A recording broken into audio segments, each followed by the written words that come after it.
Olá, queridos amigos, queridas amigas de Santiago. Meu nome é Larissa Carvalho, sou colaboradora do Centro Espírita Leon Denis, de Porto Alegre, onde eu resido, enviando um abraço carinhoso a todos os irmãos e irmãs desta querida cidade, e também como colaboradora da Federação Espírita do Rio Grande do Sul. E eu venho hoje com grande alegria compartilhar com vocês algumas reflexões sobre educação à luz da doutrina espírita, trazer algumas reflexões sobre a educação no que Kardec pôde compreender, compilar e organizar, trazendo para nós a partir dos ensinos dos espíritos. Kardec, nos seus comentários, algumas questões de O Livro dos Espíritos, e os espíritos respondendo às questões de Kardec. E eu gostaria de fazer uma propaganda muito positiva, referenciando a obra, a revista Reencarnação da nossa Federação Espírita do Rio Grande do Sul, no seu último número de 2020, que trouxe o tema da educação. Trouxe o tema da família e também, dentro dessa perspectiva da família, a educação.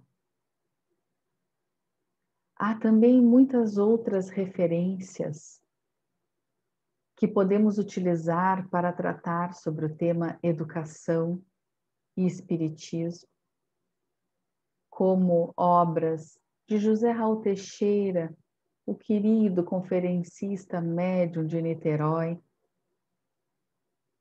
que possui, a partir da sua psicografia, sendo ditado suas obras pelo espírito Camilo,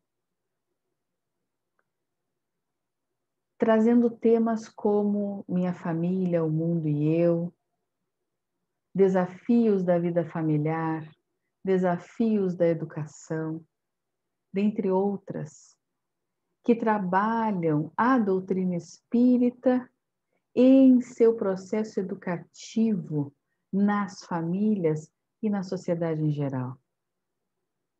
Além de Raul, nosso querido Divaldo Pereira Franco, pela sua psicografia, ditado pelo espírito Joana de Ângeles, também traz obras importantes como Constelação Familiar, Vida em Família, dentre outras, além dos ensinamentos do nosso querido Emmanuel pela psicografia de Chico Xavier. Mas tem um companheiro já desencarnado que usava um pseudônimo de Vinícius, Pedro de Camargo, com alguns livros dos anos 40, dos anos 50, e que vão até os anos 60, 70, com mensagens desde muito tempo, que nos trazem grandes ensinamentos em capítulos curtos, mas muito profundos. E hoje eu vou trazer um capítulo deste livro que eu mostrei, Nas Pegadas do Mestre, do Vinícius, que se intitula Salvar é Educar, cotejando, então, com os ensinamentos da doutrina espírita, ou melhor, de Kardec, em O Livro dos Espíritos. Diz este artigo: salvar é educar. Jesus é mestre e, como tal, veio ao mundo salvar a humanidade, promovendo a educação do espírito do homem. Salvar é educar. Jesus veio ao mundo salvar. Ele é mestre, por conta de ser mestre. Como fazer isso? Promovendo, oportunizando que nós eduquemos o espírito.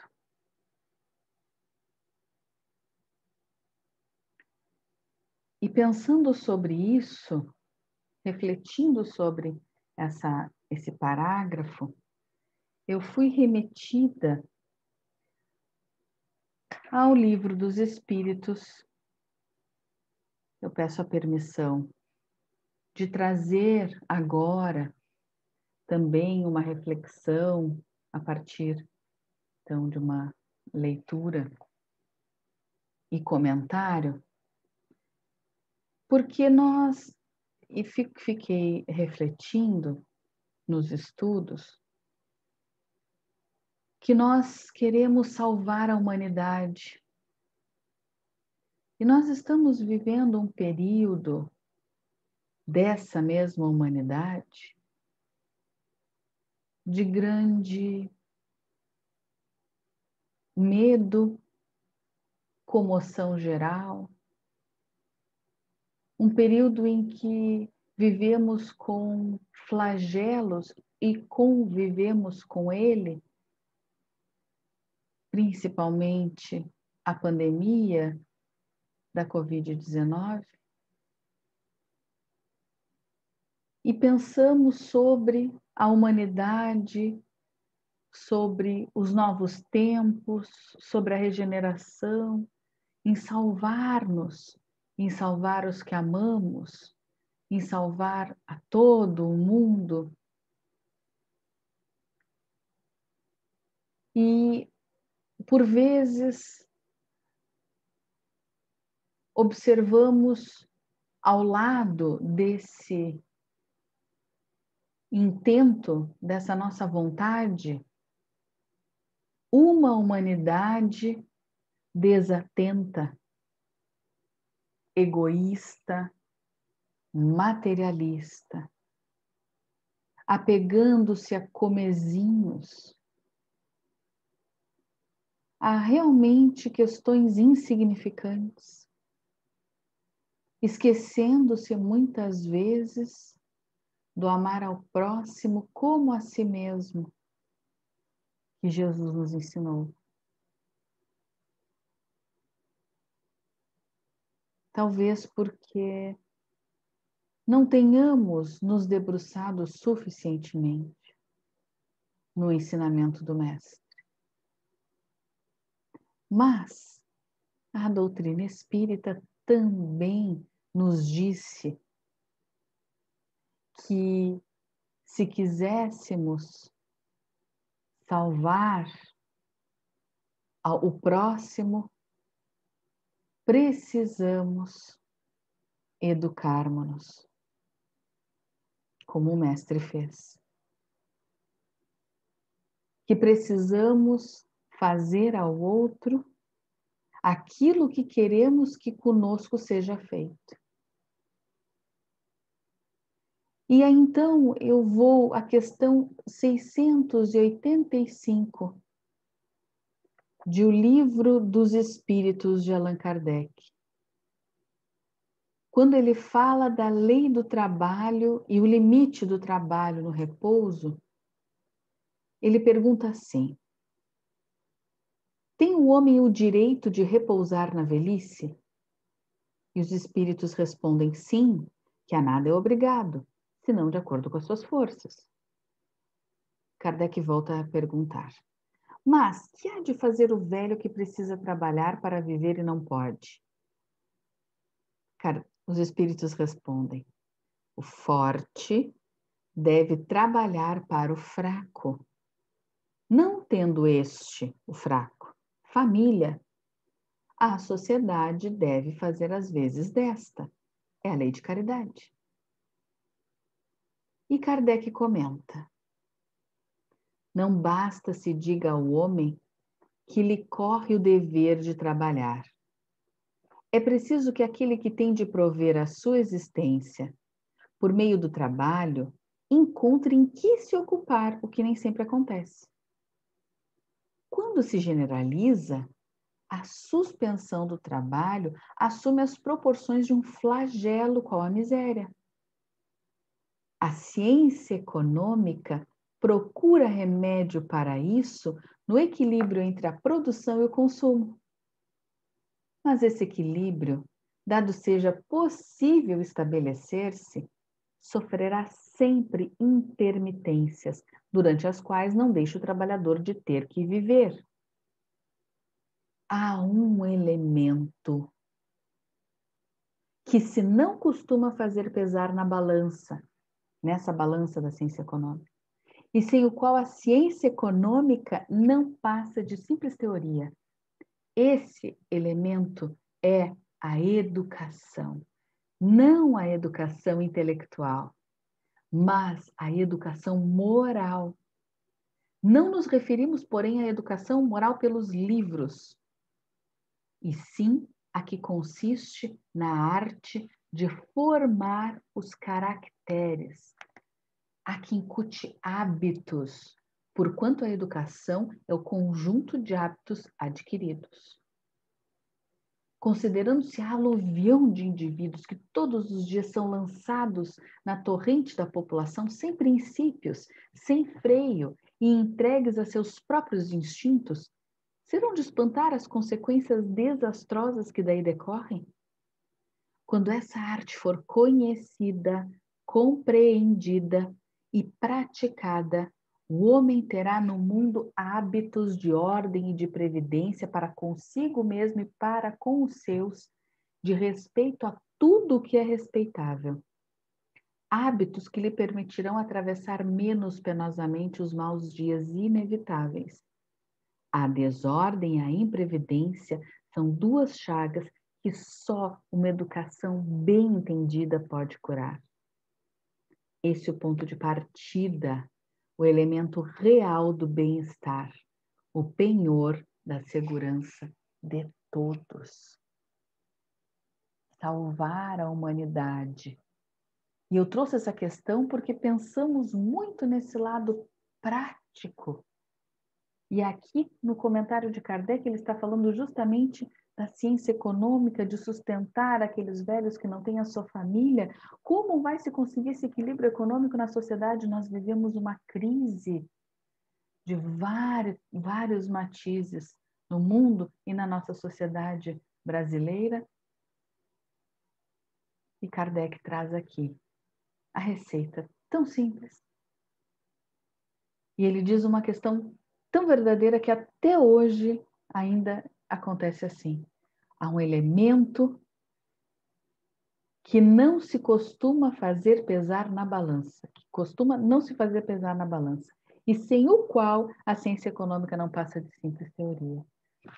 Dá para a gente pensar que hoje pesa na balança a educação moral, porque é essa que ele está dizendo que está falando, não essa educação de instrução intelectual, e também não essa moral de livros, aquela que diz como devemos nos educar, aquela que hoje diz como que pais ricos conseguem criar filhos ricos, ou como casais inteligentes enriquecem juntos, e tantas outras, fazendo referência a nenhuma, porque não as conheço também, perdoe-me, mas não é essa educação que Kardec está dizendo.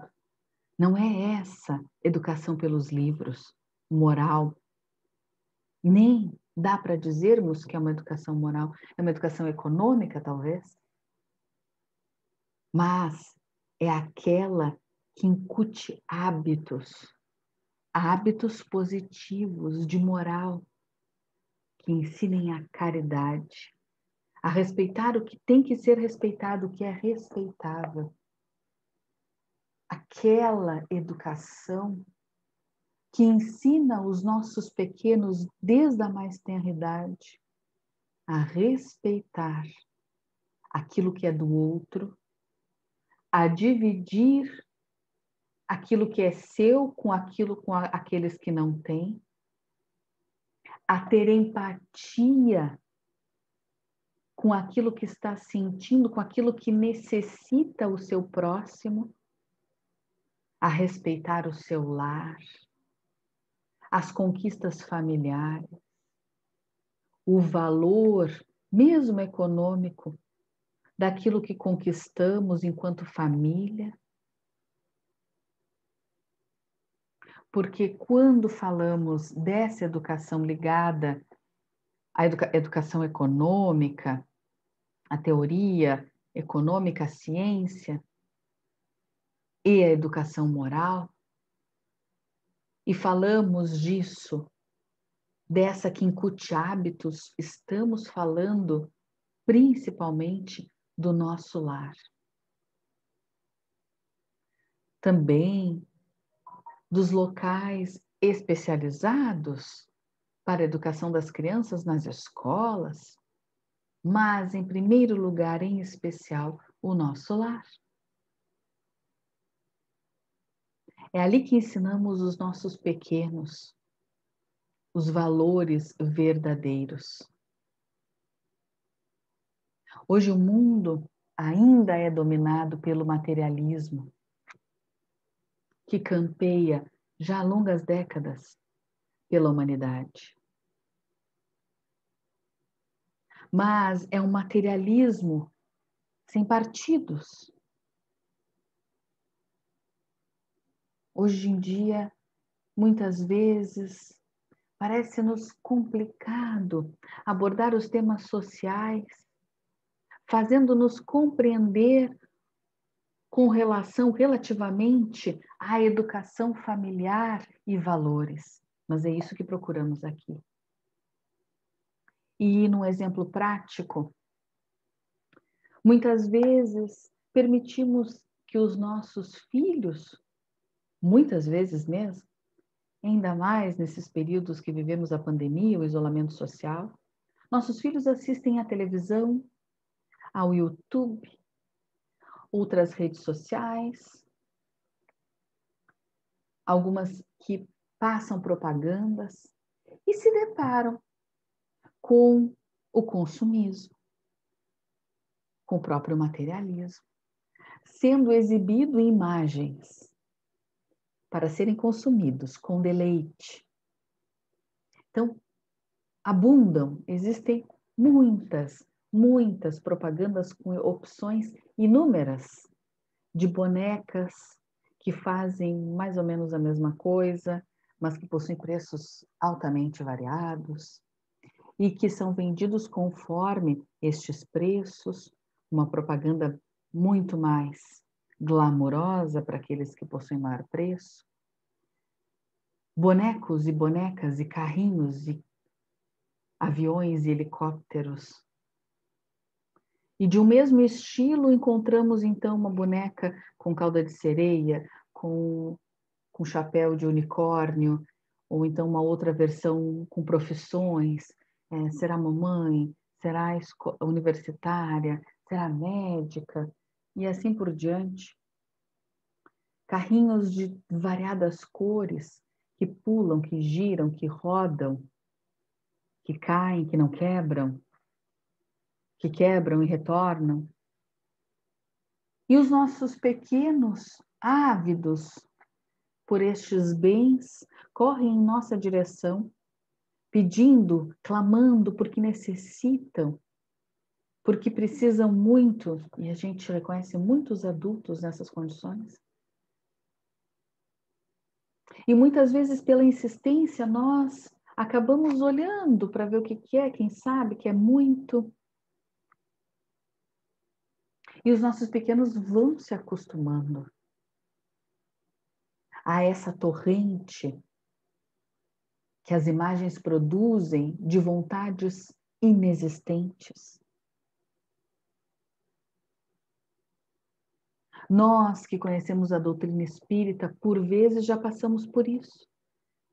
De pegarmos-nos a nós mesmos, correndo atrás dessas quinquilharias para os nossos pequenos. Porque de imediato eles dizem que necessitam muito, até que nos damos conta de como a doutrina espírita nos conduz. Este processo, quando não bem orientado, quando deixado aos instintos, estes pequenos jogados ao mundo, irá gerar uma sociedade egoísta, materialista, consumista, perdendo o sentido existencial de suas vidas. Porque o verdadeiro sentido da vida não está nestas coisas, mas nos valores que nós conseguimos cultivar dentro dos nossos lares. E aí, para os menores, nos pegamos fazendo um chocalho de latas usadas com sementes que sobram da nossa despensa. E eles se divertem muito e passam mais horas e mais dias do que com aquele brinquedo que necessitavam muito, com preços exorbitantes. Não desdenhando os brinquedos, mas um exemplo prático de como a moral, a educação moral influi na sociedade. Se vamos e deixamos os nossos filhos irem na onda daquilo que lhes dizem as propagandas, eles serão os imprevidentes e os desordeiros do futuro. Uma coisa que eu acho bastante eficaz, que a gente espera que funcione, é aproveitar estes momentos para uma educação financeira também. O real valor das coisas. Minha filha, isso que você quer muito, você percebe o valor, qual a razão para o valor do alimento que a gente come? Será que comprando isto, que equivale a 10, 20, 30, 40 sacos de arroz, nós não poderíamos fazer uma diferença fazendo uma doação? Não precisam mais aqueles que passam fome do que este brinquedo que já tens em outra versão? E assim por diante. Mas mais que isso, ensinando-os a auxiliar-nos na própria previdência do lar e pensando no que necessita o meu irmão, a minha irmã, o meu pai, a minha mãe, no quão trabalho eles têm para adquirir isso que nos dão, o como importante e qual o valor eu dou verdadeiro para aquilo que me preenche a alma, para a convivência familiar, para os momentos de vivência no parque. Agora, na pandemia que vivemos, nesses momentos que em família nós conseguimos sair e ver o céu e a natureza ou estarmos no nosso lar, aproveitando o que a nossa casa nos proporciona. E seguindo, então, com o espírito, com Vinícius, com o autor Vinícius, imaginar-se a obra da salvação separada da obra da educação é utopia dogmática, incompatível com a época presente. Ser cristão não é uma questão de modo de crer, é uma questão de caráter. Não é o batismo nem a filiação a qualquer igreja que faz o cristão, é o caráter íntegro, firme e consolidado através de longo e porfiado trabalho de autoeducação. É mostrar e demonstrar a honestidade nos nossos lares para nós mesmos, olhando tudo ao nosso redor com outros olhos, vendo a real importância daquilo que temos, que fazemos, que consumimos. Se não estamos prejudicando nada, ninguém, alguém, com aquilo que estamos tendo, adquirindo, sabendo procedências, não pegando nada que não seja nosso, seja do trabalho, nem aquela caneta Bic, muito normal. Os nossos filhos sabem quando assim fazemos. Quando realizamos um trabalho que não fomos nós que realizamos, mas que pegamos o nome daquele que realizou, nossos filhos também sabem fazer isso. Dá para fazer, então a gente pode pegar um trabalho do colega, botar o nosso nome, dá no mesmo, não dá nada. Aprendemos nos nossos lares. É ali dentro que seremos cristãos. É aqui em casa que somos cristãos. Vós sois o sal da terra, disse Jesus aos seus discípulos. O característico inconfundível do sal é ser elemento incorruptível e preservador da corrupção. Ele realmente não degrada, ele não estraga e auxilia os outros alimentos a não estragarem. Este é o sal. Jesus disse que nós somos o sal da terra. Sejamos firmes, sem exceções. Ah, não, mas claro, a gente sabe que não é legal isso, mas todo mundo faz, é difícil a gente não fazer. É difícil nós não manter. Como nós vamos dizer assim num evento social que a gente não bebe nada? É difícil. Ou que a gente come, ou que a gente veste, ou frequentar ou não frequentar eventos, bailes e etc. A nossa vida toda é o nosso testemunho do cristianismo. O nosso testemunho de sermos cristãos ou não. Não seremos perfeitos nessa existência. Nenhum de nós. Os missionários, alguns talvez, mas pouco conhecemos deles. Pouco os conhecemos. Estão por aí, mas não os vemos. Porque a humildade é um traço característico do cristão. No entanto, precisamos ser autênticos na nossa busca por, compreendendo o Evangelho do Cristo, praticarmos para nós primeiramente. E isso se reflete nos nossos lares e na sociedade. A sociedade contemporânea necessita de uma força purificadora que a levante da degradação e do caos em que se encontra. Essa força há de atuar de dentro para fora, do interior para o exterior, afinando os sentimentos, despertando a razão e a consciência dos homens. Uma verdadeira ressurreição espiritual.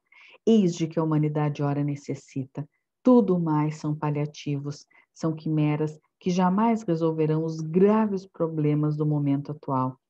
É de dentro para fora, essa verdade incorruptível que estamos buscando, que aos poucos vamos educando-nos, e só isso já é um enorme exemplo para aqueles que vêm depois de nós, para aqueles que estão nos nossos lares, para aqueles que convivem conosco.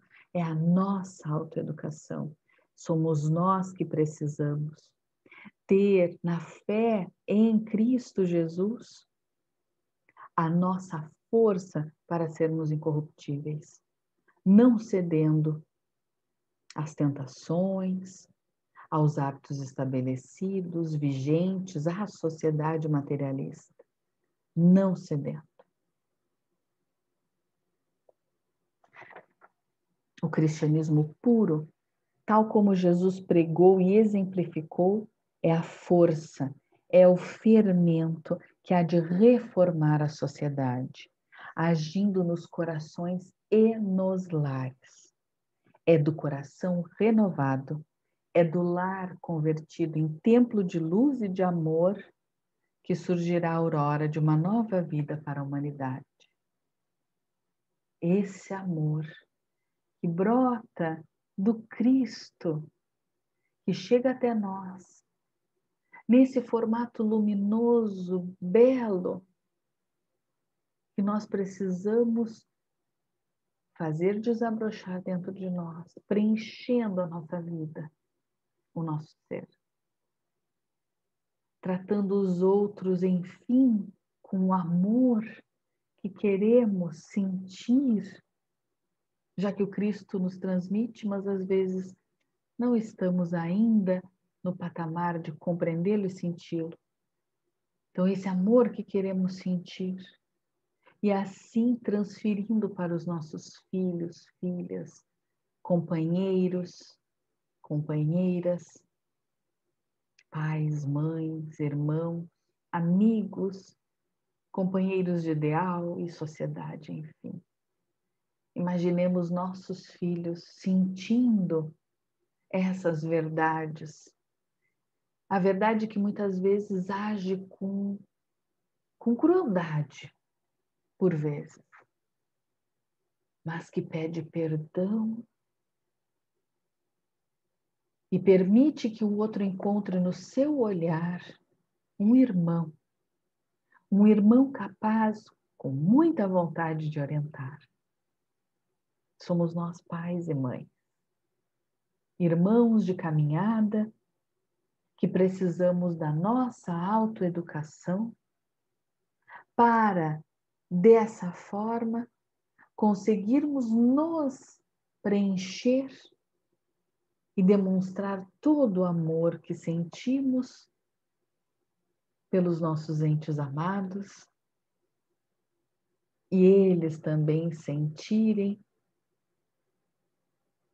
nessa incorruptível virtude do amor, não a perfeição, mas a tentativa legítima de deixar à humanidade o nosso melhor legado.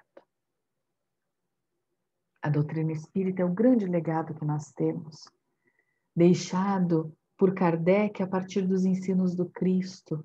Louvado seja Allan Kardec. Muito obrigada. Obrigada, Mestre Jesus, pelo teu exemplo de amor, de abnegação, que não precisava vir à Terra, mas veio para nos dar o exemplo. E quando aprendermos a ter no coração o seu exemplo e fazer o que ele nos disse, teremos uma sociedade justa, uma educação conforme nos diz a doutrina espírita. Obrigada, queridos amigos, pela paciência, pelo carinho, que possamos ficar na paz do Mestre Jesus, que o Cristo nos abençoe e nos dê muita saúde para seguirmos nessa existência purificando-nos, buscando restaurar a nossa essência divina. Muito obrigada.